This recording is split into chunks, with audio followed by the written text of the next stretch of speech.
I want to explain the Zootopia movie. Zootopia is not just an animation, but as a sociolinguistic study of how the first group coexists. Released in the cultural communication theories to deconstruct the friction between predator and prey in modern metropolis. So the first one, the world of Zootopia. Zootopia represents the South Pole model of diversity. Unlike a melting pot where everyone blends into one identity. Zootopia's residents stay in their dense district, tended around Sahara Square while interacting in a shared space. And culture shock. Judy Hopps' arrival in Zootopia in a textbook case of cultural shock. She moved from a high affiliation to low affiliation urban center. Her anxiety and decision overload she feels represent the negotiation phase of culture shock where the newcomer struggles to decode the new environmental social rules. Cultural identity. Identity is a tension between avowal, who I say I am, and ascription, who others say I am. Judy evokes herself as a capable officer, but should Bogo ascribe her identity based on her species, a small bunny.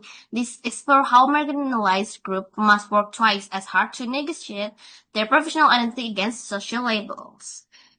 Hofste's dimension, individualism. In Hofste's framework, Judy is the individualist seeking self-actualization and a career based on merit. Her parents represent collectivism, emphasizing group safety, tradition, and staying within the family business. This class highlight why communication often fails between progressive youth and traditionalist elders. Power distance. The CBD operates under high power distance. Chief Bogo represents a culture where authority is not questioned. He uses his status to silence Judy. This creates a communication gap where valuable information is lost because the subordinate is not empowered to speak up. Communication styles. Judy is a low-context communication to say exactly what she means. Nick Wilde is high context. He relies on sarcasm, subtext, and unspoken rules of the street.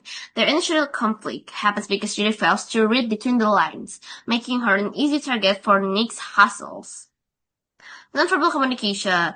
There is two. The first one is makes the physical distance between species, elephant versus mice. This states their social interaction. And second, haptics. The muzzling of Nick in his flashback. Is a traumatic from a touch-based communication used to signal total dominance and the stripping of one's voice. Perpetuating stereotypes.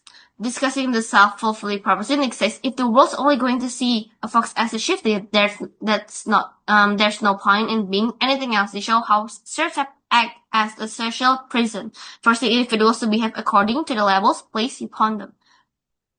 And then challenging stereotypes.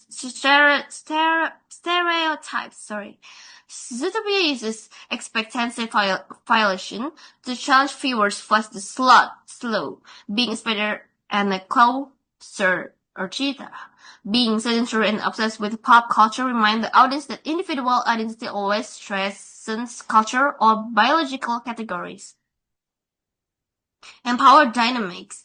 True power isn't always visible. While the male is a lion or predator, the real power lies with the 90% prey majority. Bellwether uses populist rhetoric to incite the majority's fear against the minority. Proving that communication can be weaponized to shift power dynamics. And then the press conference. This is the critical incident of the film. Judy uses essentialism, the mistake of blaming a group's behavior on their DNA or nature. In intercultural communication, using biological traits to explain social problems is the quickest way to destroy trust and build walls. Consequences of miscommunication. Judy's words trigger microaggression. We see this when a rabbit mother pulls her child away from a tiger on the train. It shows how fear-based communication creates a fractured society where people stop interacting and start othering one another.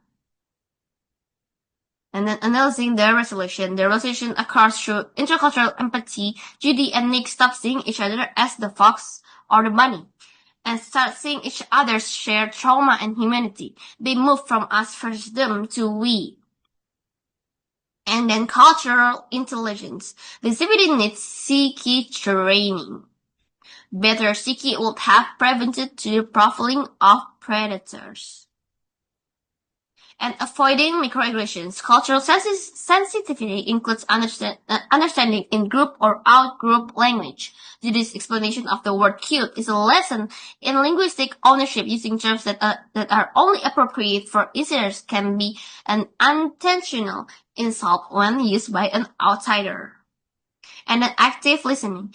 Active listening requires removing internal noise or prejudice. If Chief Bogo had listened to Judy's evidence without his bunny bias, the conspiracy would have been uncovered much earlier. Listening is a sign of respect and a tool for efficiency. And then overcoming the single story. Zootopia needs to promote counter-narrative by having a fox and a bunny as a partners. They break the single story that predators and prey are natural enemies. Representation in high-stakes roles like Nick becoming a cop is a key to changing the city's cultural narrative. And for summary of analysis, Zootopia proves that communication is the foundation of society. When communication is based on stereotypes, society fractures. When it is based on mutual respect and negotiated